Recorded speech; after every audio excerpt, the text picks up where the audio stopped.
kubaho wenyine rimwe na rimwe birafasha, kubaho wenyine bituma wimenya, kubaho wenyine rimwe na rimwe bituma umenya icyo ushoboye, kubaho wenyine rimwe na rimwe bituma wisobanukirwa ukamenya n'abantu uko bakwiyumvira, kuko uzorabe nimba mwari kumwe n'abantu ugafata umwanya wo kuja kure yabo, niho uzokumva amajambo bavuga ngo naka yarameze uku, naka yarameze uku.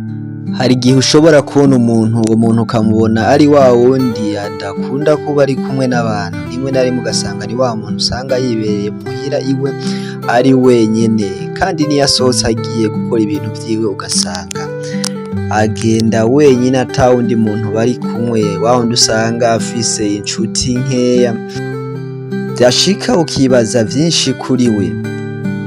Hari umuhanga yigeze kuvuga ngo impamvu nguma iwanje mu rugo ngo ni kubera yuko ivyo nipfuza canke ivyo nshaka vyose biri iwanje, hama hanze mba ngiye kurondera urwanko gusa no guhemukirwa. Rimwe na rimwe hari igihe usanga dufata ama decision canke tugafata ingingo ku buzima bwacu, canke ugasanga turiko twitwara uko tutari dukwiye kwitwara mu buzima bwacu bivanye n'abantu twahuye, canke ugasanga abantu tugendana baratuma dukora ibintu rimwe tukicuza. Ariko reka ndakubwira iki kintu uyu munsi, mu buzima bwawe ikintu kizogutuma uryoherwa canke ikintu kizogutuma ubaho ufise amahoro, ntuzoje kukirondera hanze, kiri muri wewe nyene indani. Niyo mpamvu uzokenera amahoro canke niwakenera umunezero, imbere yo kuja kuyarondera hanze uzobanze uyironderemo. Ndakubwiza ukuri canke ndakubwire iki kintu, ntuzigera na rimwe uronka amahoro naho woja mu kibanza kirimwo amahoro ameze gute, ukabona abandi bantu bose barishimye, abandi bantu bose bararyohewe nta ngorane bafise, mu gihe wewe indani muri wewe mu mutima no mu mutwe ata mahoro ariyo, ayo mahoro ntazokigera uronka. Ni witegereza neza mu buzima bwawe, reka ndakubwire ibi bintu bibiri canke bitatu, nawe ni wavyitegereza neza mu buzima bwawe uzobona ko hari impamvu imwe ituma witwara uko witwara canke ukora ivyo ukora. Reka ndaguhe akaroro ka mbere, n'ikihe kintu wakoze canke ikihe kintu ukora gushika uno munsi ariko usanga wagikuye mu bandi, kandi rimwe rimwe wicuza kuba warakoze canke kuba ukora. Akenshi uzosanga abantu tugendana canke abantu tuba turi kumwe nabo ngaha mw'iyi si bose aba ari abantu beza. Ariyo mpamvu abantu usanga baguma ukwabo nyine, nabo usanga bafise izindi mind zabo canke ukundi kuntu babona ibintu canke ukundi kuntu biyumvira ibintu. Reka ndaguhe akaroro, niwagendana n'abantu uzobirabe, akenshi usanga buri umwe wese afise indero yiwe canke afise comportement aba afise muri mwebwe, ariko uzosanga uko iminsi igenda hariho umwe ashobora kuba influence canke umwe ashobora kubadomina mwese, ugasanga mwamaze gutora indero yiwe canke ingeso ziwe. Si tuzosanga hari umuntu usanga muri timu yanyu canke muri mu bagenzi bawe usanga afise utuntu tw'uduterme avuga, ukaca usanga gambi ntatwavuga mugabo uko mubandanya mubana iminsi ugasanga utwo duterme uratuvuga. Rero ibaze rero mu gihe uyo muntu usanze afise imico mibi canke afise izo terme zitameze neza, cyangwa usanga wicanye n'abantu utinya, ugasanga twaduterme batwadukanye, azovyumva ari byinshi abantu bavuga. Rero rimwe na rimwe abantu tuba turi kumwe si beza cane kuguta twebwe canke abantu bose muzoba muri kumwe, canke indero yose uzoja kwigukura hanze uzobanze wirabe wewe ubwawe uko uri mw'iyi societe tubayemo canke mw'iyi societe y'ino minsi.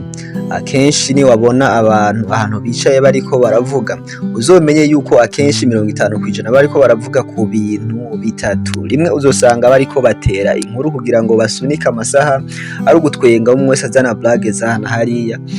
Ica kabiri uzosanga abo bantu bariko bavuga abandi kwakundi usanga bicaye migera bumva ngo naka yagize ibi, naka yagize ibi, naka yagize ibi, rimwe bakavuga beshi abandi bakavuga mu vyiza. Ikindi naco ica gatatu, akenshi usanga abantu bariko bigishanya imico. Iyo abantu usanze bicana rakagusanga bariko bigishanya imico, kandi akenshi imico y'abantu tuba turi kumwe kenshi usanga atari myiza na gato.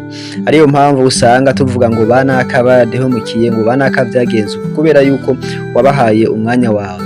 Rero rimwe na rimwe biba vyiza iyo ubayeho ubumwe, kubera yuko ni waba uguma muri societe rimwe bazokwinfluence usigara ubona yuko ataco ushoboye. Sinzi kuragenda muri societe ukumva abagenzi bariko bavuga ngo je nakoze ibi, je bimeze uku, je bimeze uku, je bimeze uku, rimwe na rimwe urashobora no kwiklasa ukishira hasi kubera wumvise amajambo bakubwiye, oroke nabo ugasanga mu kwihagarara ko nabo nyene muri bo ivyo bintu byo bashoboye, ariko ugasanga wowe nawe wari ufise n'amvi yo gukora ivyo bintu, ugasanga bariko barakwica mu ndani muri wowe.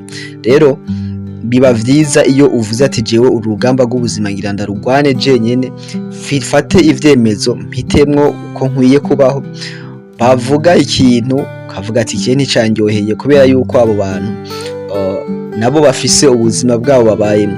Abenshi aha muri societe tubayemo aha mw'isi turogreta amahitamwo twagize mu buzima bivanye n'abantu twari turi kumwe, rimwe na rimwe twaba twayakoze dushaka kubanezereza canke tuvuga ngo turiko turabihebera.